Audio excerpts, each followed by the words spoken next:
नमस्कार जय जगन्नाथ मु जगदीश आपन अनंतरा चैनल को स्वागत करुच्ची आसନ୍ତୁ ଜାଣିବା ସୁଦଶା ବ୍ରତ ବିଷୟରେ। आगक सुदशा व्रत आसूची जो मैंने सुदशा व्रत करेंगे से मैंने निश्चय थरुटे भिडियोटी को देखिए निश्चय अनेक कथा आपण मैंने सुदशा व्रत को लेकिन जानीपारे तेज आसतु डेरी कहीं आज सुंदर भिडियोटी आम आरंभ करवा। प्रत्येक ओडिया गृहिणी माने सुदशा व्रत करती। सुदशा व्रत प्रति वर्ष आरंभ किंबा शेष पड़ी थाए किंतु 2025 वर्ष रे जानुआरी 9 तारिख रे सुदशा व्रत पालन करा जिवो। माणबसा गुरुवार परी सुदशा व्रत मध्य लक्ष्मी मांकर अति प्रिय होइथाए। सेहितिपाई प्रत्येक नारी माने सुदशा व्रत पालन करिथांती मां लक्ष्मी को संतुष्ट करिबा पाई।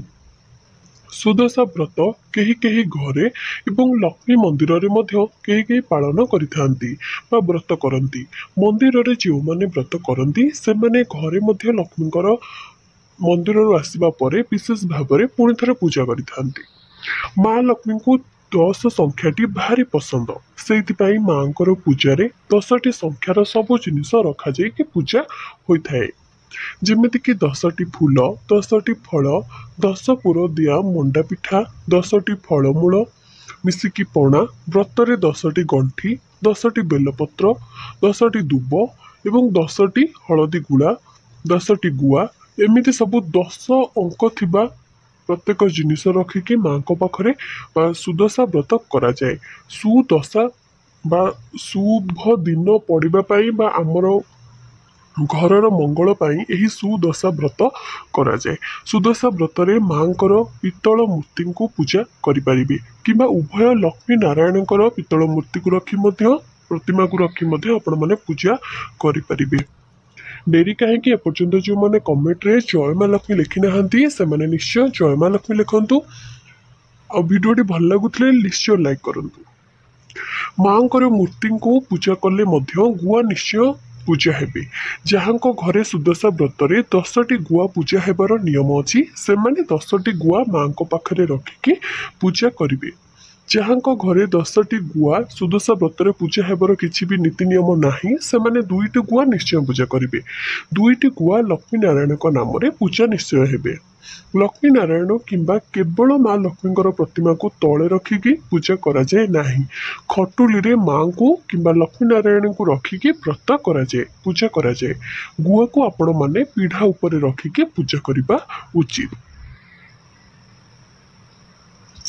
सुदशा व्रत हेउ किंबा माणबसा हेउ माँकर अति प्रिय होता है। धला रंगर फूल हलदिया रंगर फूल एवं नाली रंगर फूल माँकर अति प्रिय होता है एवं गुरुवार दिनटी माँकर अति प्रिय होता है। पूजारे 10 प्रकार फूल लगी थाए से माँकर पसंदर फूल हेउची पद्म फूल गेंडू फूल सोरिष फूल एसबू माँकर अति प्रिय। यही रंग जेहेतु माँकर पसंद से सब फूल गुड़िक माँ को बहुत पसंद आ पद्म फूल बेसी अधिक पसंद होता है माँ को। सुदशा व्रत पद्म फूल गेंडू फूल निश्चय आणिकी पूजा समस्ते करिथांती। टगर टराट गोलाप फूल एमिति अनेक फूल मध्य माँ को पाखरे पूजारे लगी थाए कारण 10 प्रकार फूल आम पूजा करबा ना से किंबा आपण माने जदि 10 प्रकार फूल आपण मानक पाखरे नाही 10टी फूल रे मध्य आपण माने माँ को पूजा करिवे और सजई देबे। किंतु कन्यार फूल धला अपराजिता कृष्ण अपराजिता एसबू फूल माँ को पाखरे पूजा होई न थाए। कंटा जातीय फूल मध्य माँ को पाखरे पूजा होई न थाए। 10टी दुब 10टी बरकोली पत्र 10टी बेलपत्र 10टी फूल माँ को पूजारे लगी थाए। पूर्व दिन ठारू यही सब सजाड़ी रखा उचित। ये सब पूर्व दिन ठारू जदि सजाड़ी रखिए तेज पूजा दिन आपण मन को बहुत सहज हम व्रत करने। माँ को पाखरे 3 थर भोग लगी थाए सकाळ भोग मध्याह्न भोग और संध्या भोग। जमी आम माणबसा भोग लगी था सेमती जदि घरे आपण मैंने सुदशा व्रत करेंगे 3 थर भोग लगी था। भोग पर जहाँ आवश्यक जिनिस पूर्व दिन ठारू सजाड़ी रखिदबा उचित। माँ को पाखरे 10 पाखुड़ा थिबा पद्म फूल चिता पड़ी थाए।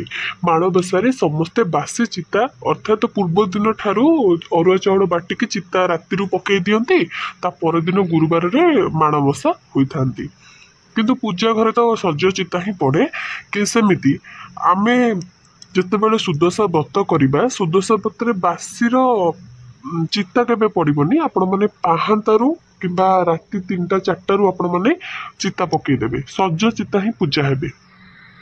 ମାଙ୍କର ଖଟୁଲି ପିଢ଼ା ପିତ୍ତଳ ପୂଜା ବାସନ ସବୁ ପୂର୍ବ ଦିନ ଠାରୁ ଧୋଇକି ରଖିଥିବା ଉଚିତ।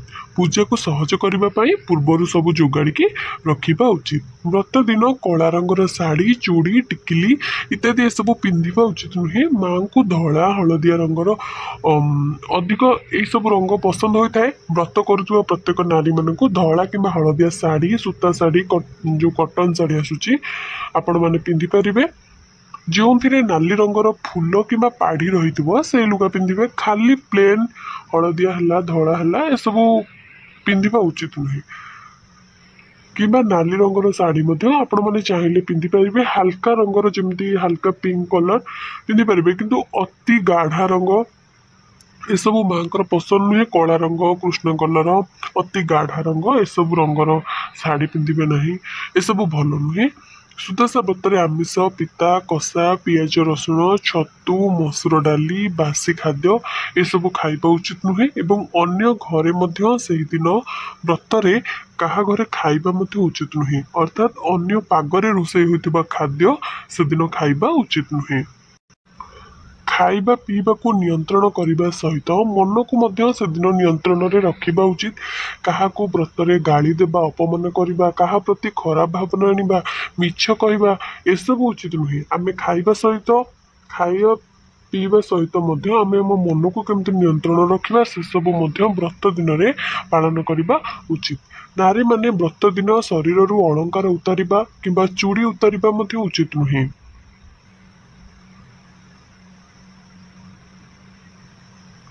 ବ୍ରତ ଦିନ ଘରକୁ ସଫା ରଖିବା ଏବଂ ନିଜେ ମଧ୍ୟ ସଫାସୁତୁରା ରହିବା ଉଚିତ। କାରଣ ମା ଲକ୍ଷ୍ମୀଙ୍କୁ ସଫାସୁତୁରା ପରିଷ୍କାର ରହୁଥିବା ଘର ଅଧିକ ପସନ୍ଦ ହୋଇଥାଏ। ଯେଉଁମାନେ ମିଠା ମିଠା କଥା କୁହନ୍ତି ସବୁବେଳେ ପରିଷ୍କାର ରୁହନ୍ତି ଘର ପରିଷ୍କାର ରଖନ୍ତି ପରିବାର ଲୋକମାନଙ୍କ ପ୍ରତି ସମ୍ମାନ ଜଣାନ୍ତି ସେମାନଙ୍କ ଘରେ ସର୍ବଦା ଲକ୍ଷ୍ମୀ ନାରାୟଣ ହିଁ ବାସ କରନ୍ତି। ଆଉ ସେଇ ଘରେ କେବେ ବି ଅଭାବ ରହିନଥାଏ। ଆଉ ସେମାନେ ସବୁବେଳେ ପରିବାରରେ ଖୁସିରେ ଶାନ୍ତିରେ ରହିଥାନ୍ତି। ଗୁରୁବାର ଦିନ କାହାକୁ ଝାଡୁ ବେଲଣା ରୋଷେଇ ଘରର କୌଣସି ବି ଜିନିଷ ହଳଦୀ ଲୁଣ ଏସବୁ ଗୁରୁବାର ଦିନ ସୁଦଶା ବ୍ରତ ଦିନ ଖାସ କରି କାହାକୁ ଦବା ଉଚିତ ନୁହେଁ। ଏହା କଲେ ଘରୁ ଲକ୍ଷ୍ମୀ ଛାଡ଼ି ଚାଲିଯାଆନ୍ତି ବୋଲି ଆଗରୁ ବିଶ୍ୱାସ ରହିଛି। ଯେଉଁମାନେ ବ୍ରତ ରଖିବେ ସେମାନେ ସୁଦଶା ବ୍ରତ ବହି ପଢ଼ିକି ହିଁ ବ୍ରତ କରିବା ଉଚିତ। ଅନ୍ୟମାନଙ୍କୁ ମଧ୍ୟ ବ୍ରତର ମାହାତ୍ମ୍ୟ ଯାହା ରହିଛି ଯେଉଁମାନେ ଅନ୍ୟକୁ ବୁଝେଇବେ ତାହା ମଧ୍ୟ ସେମାନଙ୍କ ପାଇଁ ବହୁତ ଭଲ।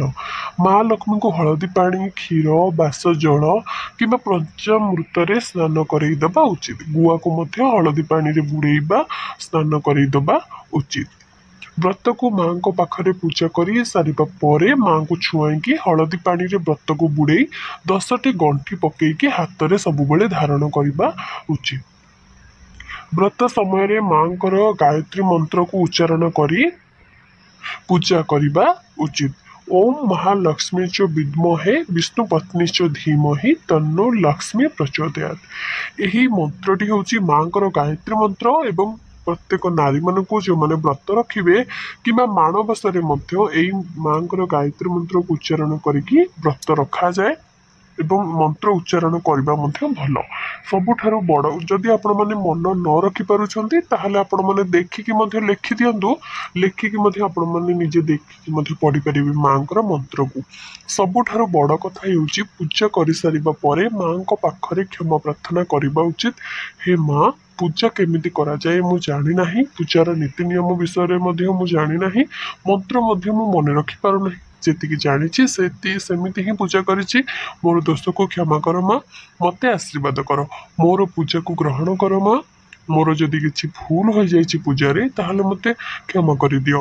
ଏତିକି କହିକି ମାଙ୍କ ପାଖରେ କ୍ଷମା ପ୍ରାର୍ଥନା କରିଦେବା ଉଚିତ। ପୂଜା ସରିବା ପରେ ଏସବୁ କରିବେ କିମ୍ବା କ୍ଷମା ପ୍ରାର୍ଥନା ମନ୍ତ୍ର ମଧ୍ୟ ରହିଛି ତାକୁ ଉଚ୍ଚାରଣ କରି ମଧ୍ୟ ମାଙ୍କୁ ଆପଣମାନେ କ୍ଷମା ମାଗିପାରିବେ। ଆଶା କରୁଛି ଆପଣମାନଙ୍କୁ ସୁଦଶା ବ୍ରତ ସମ୍ପର୍କରେ ଅନେକ କଥା କହିବାକୁ ଚେଷ୍ଟା କରିଛି। ଯଦି ବି କିଛି मोर भूल रही जाइए निहाती मते कमेंट कहतु एवं जो मानक भिडियोटी पसंद आसला निहाती कमेंट जय माँ लक्ष्मी बोली थरुटे लिखि दियंतु एवं वीडियो को जदि आपण माने एपर्यंत लाइक करना तेज वीडियो को निहाती लाइक करूँ एमती शिक्षण वीडियो प्रत्येक दिन पाइबापी आम चैनल को सब्सक्राइब कर पाखे बेल नोटिफिकेशन को ऑन कर रखु। जय जगन्नाथ, धन्यवाद।